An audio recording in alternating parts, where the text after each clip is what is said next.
नमस्कार दोस्तों। अभी तक आपने देखा मैं नागपुर से चला और पहुंचा मैं अंगुल। अंगुल से चला मैं और पहुंचा मैं केंद्रापाड़ा। केंद्रापाड़ा से मैं पहुंचा चांदीपुर बीच और चांदीपुर बीच से अब मैं पहुंच गया हूं दीघा। मैं यहां दीघा में शाम को करीब 4 बजे पहुंच गया था और होटल वगैरह करने के बाद करीब शाम को मैं 6 बजे पहुंचा। लाइटिंग चालू हो गई थी और भीड़ बहुत ज़्यादा थी। लाइन कम से कम 1 किलोमीटर की तो लंबी लाइन थी यहाँ पर। तो मैं सोचा अभी अच्छे मूड में सवेरे नहा धो के अच्छे से तैयार होकर यहाँ पर पहुँचूँगा।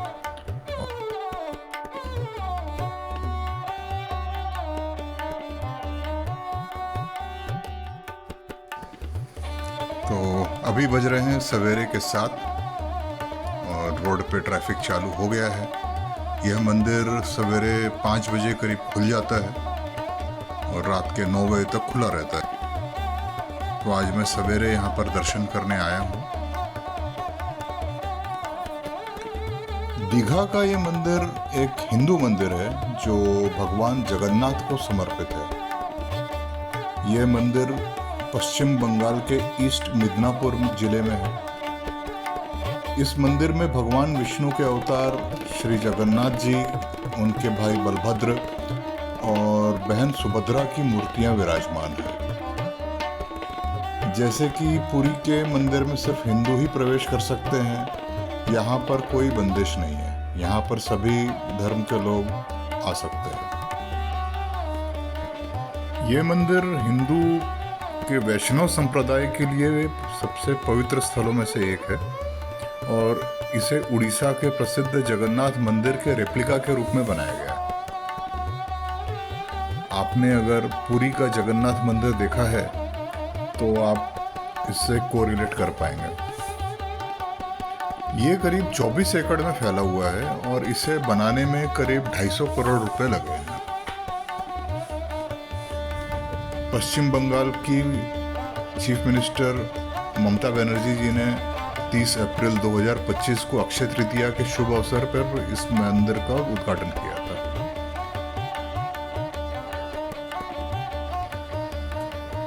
इस मंदिर में श्री जगन्नाथ, बलभद्र और बहन सुभद्रा, इनकी मूर्तियां स्थापित हैं और ये नीम की लकड़ियों से बनी हुई है, जिसे पुरी में ही बनाया गया और पुरी से इसे यहाँ पर लाकर प्राण प्रतिष्ठा की गई है। और पुरी के जगन्नाथ मंदिर के पुजारियों को यहाँ पर बुलाया गया प्राण प्रतिष्ठा के लिए और 29 तारीख से इनका काम शुरू हो गया था। 30 अप्रैल 2025 को अक्षय तृतीया के दिन प्राण प्रतिष्ठा का काम संपूर्ण हुआ। प्राण प्रतिष्ठा के बाद में इस्कॉन के भक्तों ने पत्थर से बनी हुई मूर्तियों की प्राण प्रतिष्ठा भी की है यहाँ पर।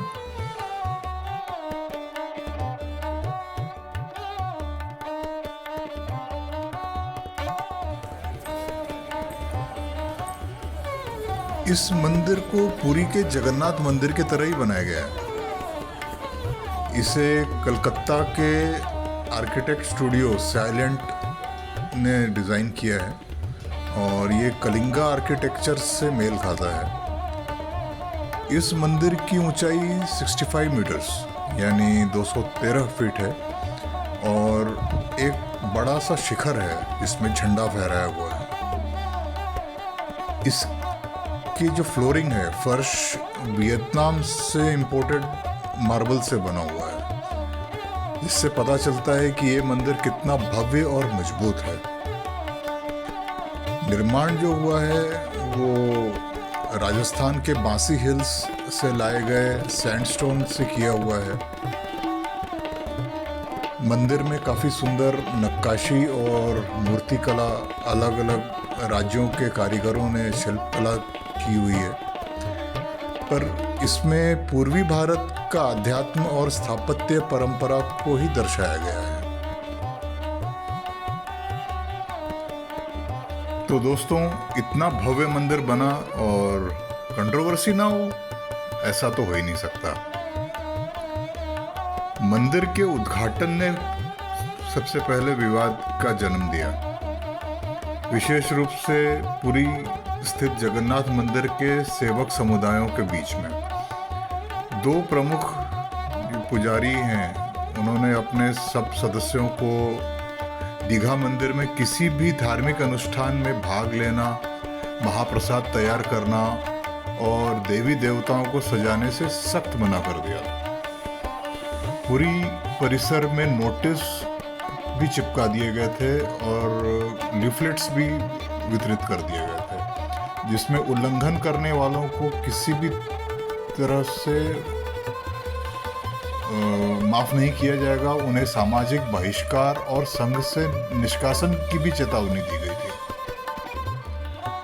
सेवकों का तर्क था कि पुरी के मूल मंदिर के पवित्र अनुष्ठानों की नकल किसी भी अन्य स्थान पर करना सदियों पुरानी परंपरा और आध्यात्मिक और सांस्कृतिक अखंडता को खतरे में डालना है।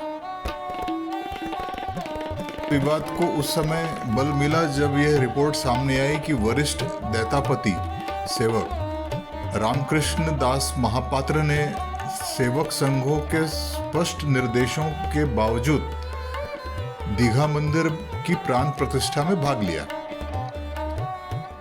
सेवक समुदाय के पूर्व और वर्तमान नेताओं ने उनके कृत्य की आलोचना की। मूर्तियों के स्रोत पर भी उनके दावों पर प्रश्न उठाए। टेंशन तो उस समय और बढ़ गया जब दीघा मंदिर के प्रचार में यह कहा गया कि अब पुरी जाने की जरूरत नहीं है, दीघा में ही जगन्नाथ धाम है। उड़ीसा में इस बयान की व्यापक आलोचना हुई और पुरी मंदिर की धार्मिक और ऐतिहासिक विशिष्टता को कम करता है। साथ ही ये दावा कि जगन्नाथ पुरी छोड़कर दीघा आ जाइए कई उड़ीसा वासियों को धार्मिक विश्वासों का अपमान और सांस्कृतिक अस्मिता का आघात माना गया। दीघा में नवनिर्मित मंदिर को जगन्नाथ धाम कहने पर भी काफी विरोध हुआ है। उड़ीसा के सेवक, विद्वान, श्रद्धालु इसे नामकरण का विरोध करते हुए धाम शब्द का उपयोग को गलत माना है। आलोचकों का मानना है कि इस शब्द का दीघा मंदिर के लिए उपयोग पुरी मंदिर की आध्यात्मिक और सांस्कृतिक महत्वता को कम करना है। श्रद्धालुओं और सेवकों ने इस धाम टैग को हटाने की मांग की। दोस्तों, मैं इन कंट्रोवर्सी में नहीं पड़ना चाहता, यह सब विद्वानों और पंडितों पर छोड़ता हूँ। मेरे लिए तो जब मंदिर दिखता है तो वो मेरे हाथ अपने आप मैं जोड़ लेता हूँ और एक सिर भी झुका लेता हूँ। पर ये मंदिर बहुत सुंदर है, देखने लायक है और कलाकारी का एक उत्कृष्ट नमूना है।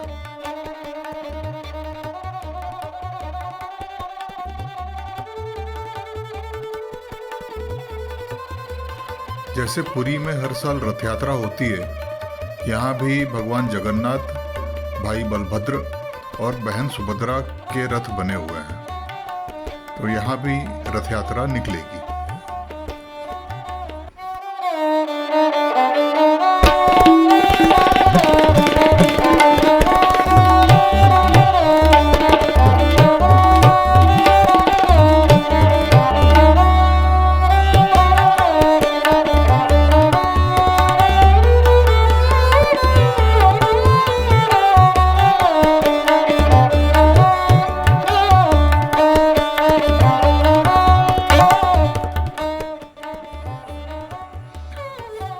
मंदिर में दर्शन करने के बाद मैं दीघा बीच पर चला गया, जो मेरे होटल के एकदम पास में ही था।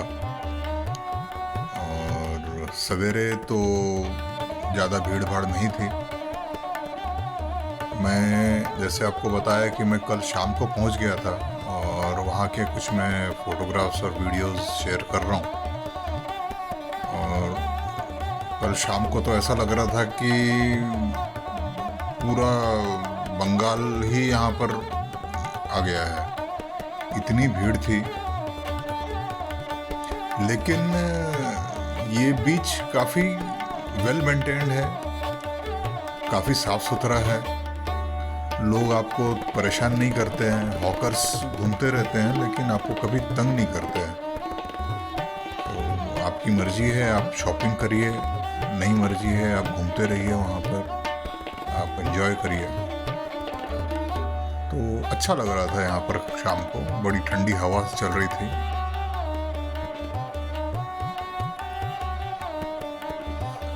और बंगाल आए और फुचका नहीं खाए, ऐसा तो हो नहीं सकता। तो यहाँ पर मैंने एक स्टॉल देखा, उस पे फुचका लिखा हुआ था और पता नहीं कितनी वैरायटी के फुचके थे। फुचका मतलब गोलगप्पा या पानी पूरी जिसको कहते हैं, महाराष्ट्र में पानी पूरी कहते हैं। तो उसकी बहुत वैरायटीज़ थी और वेज और नॉन वेज वैरायटी भी थी। ये तो पहली बार देखी कि नॉन वेज फुचका भी मिलता है। तो अपना अपना शौक़ है, अपना अपना टेस्ट है। तो आप लोग आइए, यहाँ पर खाने पीने के बहुत वैरायटीज़ है, यहाँ पर काफ़ी कुछ देखने को मिलता है।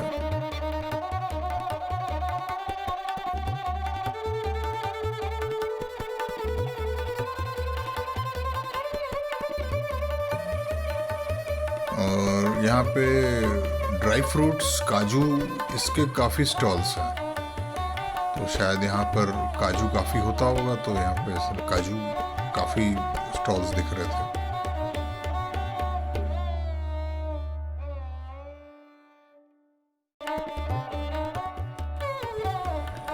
दोस्तों, मेरी जगन्नाथ धाम दीघा की यात्रा यहीं समाप्त होती है।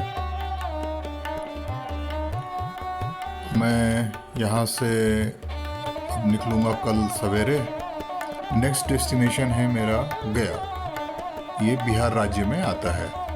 तो दोस्तों, मेरे साथ आप बने रहें, लाइक, शेयर और सब्सक्राइब करना ना भूलें, ताकि मैं आपको और नए नए डेस्टिनेशंस दिखाते रहूं।